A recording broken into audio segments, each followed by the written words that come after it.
Hello there. Now the election results are in, it has become clear that the people of the UK have roundly rejected the hard left socialist policies of Red Labour and are backing Boris Johnson and his Conservative Party to deliver Brexit.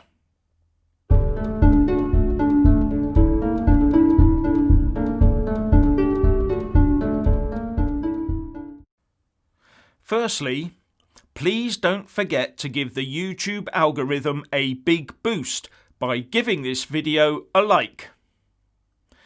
Now, with just 49 days to go until Brexit Day, what a night last night was.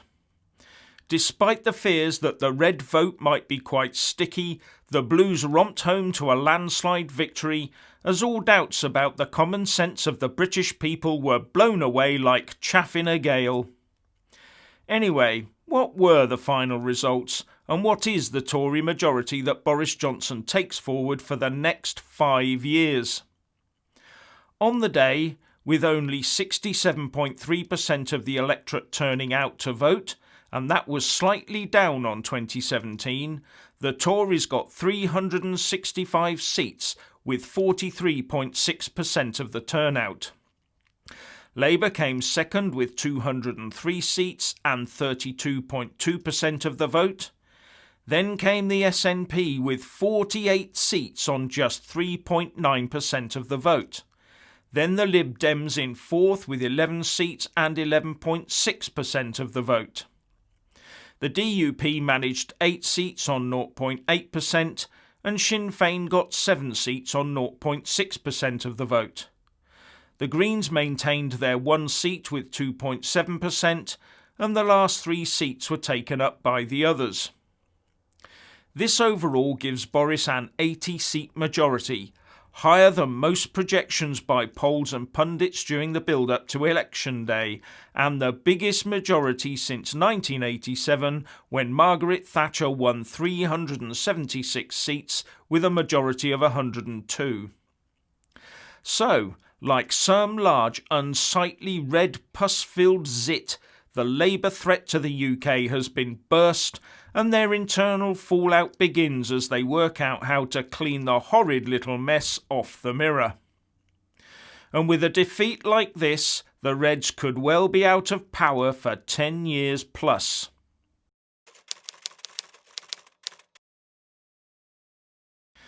But the real outcome of this election is that the people of the UK voted emphatically for the party with the most direct and simple message of getting on and delivering Brexit.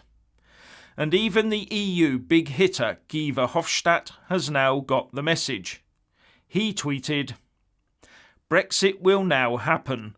The British people have confirmed their referendum decision of 2016. The EU must now focus on building a new, close, fair and lasting partnership with Britain.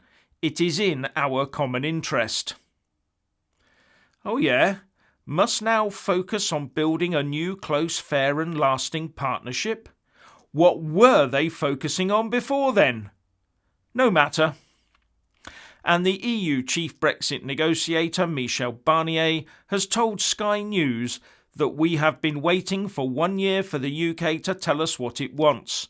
Now we have clarity.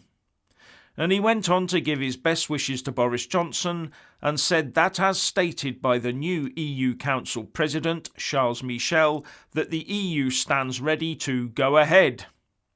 Well, let's hope that message does sink in at all levels across the EU.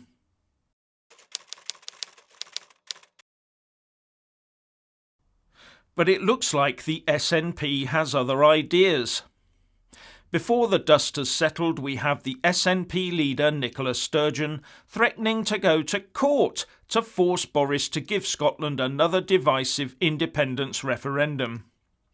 Speaking in Edinburgh directly after the election results, which saw her party secure 48 MPs, she called this a watershed moment and said, "This is not about asking Boris Johnson or any other Westminster politician for permission. It is an assertion of the democratic right of the people of Scotland to determine their own future." She also said, So to the Prime Minister, let me be clear. This is not simply a demand that I or the SNP are making. It is the right of the people of Scotland, and you, as the leader of a defeated party in Scotland, have no right to stand in the way. And the SNP leader in Westminster, Ian Blackford, has also inserted his two penn'orth, with the Express reporting, SNP's Westminster leader Ian Blackford has warned Boris Johnson that he risks plunging the country into a constitutional crisis if he rejects their demand for another independence referendum. Sturgeon and Blackford are extremely good at sowing division, aren't they? And I would wonder, in the remote possibility that they won an independence referendum, if they would then treat all the areas of Scotland as partners, and if one or two of those partners voted to stay part of the UK, they would then not go ahead with independence. You know, like they demanded that a Remain vote in Scotland should be able to halt Brexit across the UK all on its own. Or would they suddenly change their tune to one nation, one decision? I also wonder how many MPs she'd have got last night if that election had also been declared to be a referendum on Scottish independence.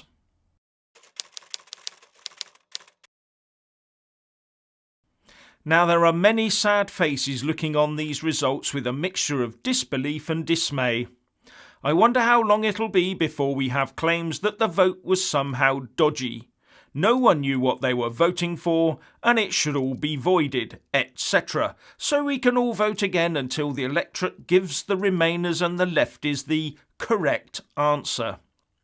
And I do hope all Brexiteer MPs are ready for the in-depth analysis that their election expenses paperwork will no doubt undergo, especially where the vote was tight.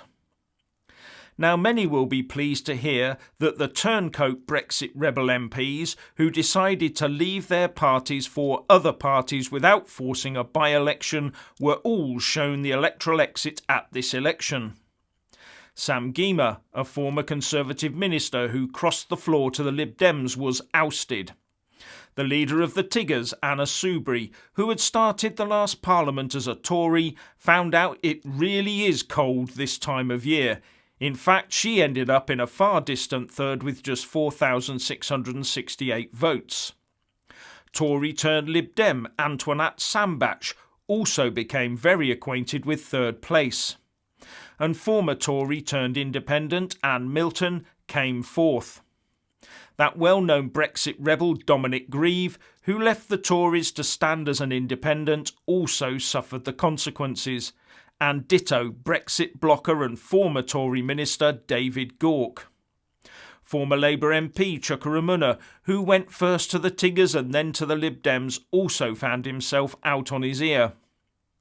Now the ones I do have sympathy with are those that left the Labour Party over the anti-Semitism crisis within the party.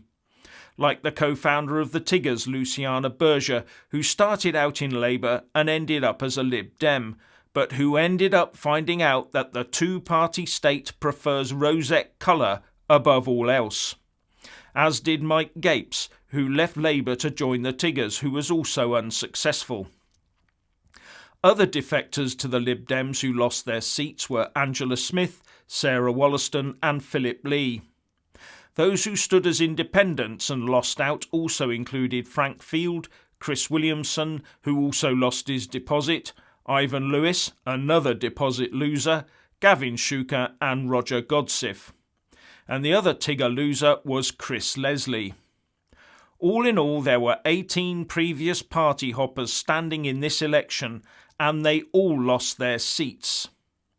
Former Tory MP Douglas Carswell, who triggered a by-election to then be voted in as a UKIP MP, tweeted, "Top tip. If you want to change party and hold on to your seat at the next election, always call a by-election." On top of that, the leader of the Lib Dems lost her seat and has resigned as party leader. And the Labour Party leader, Jeremy Corbyn, has said he will stay until the party finds a new leader. But the trouble for them is that unless they change their internal system, the Labour Party might just end up with a new name at the top, but with all the old problems.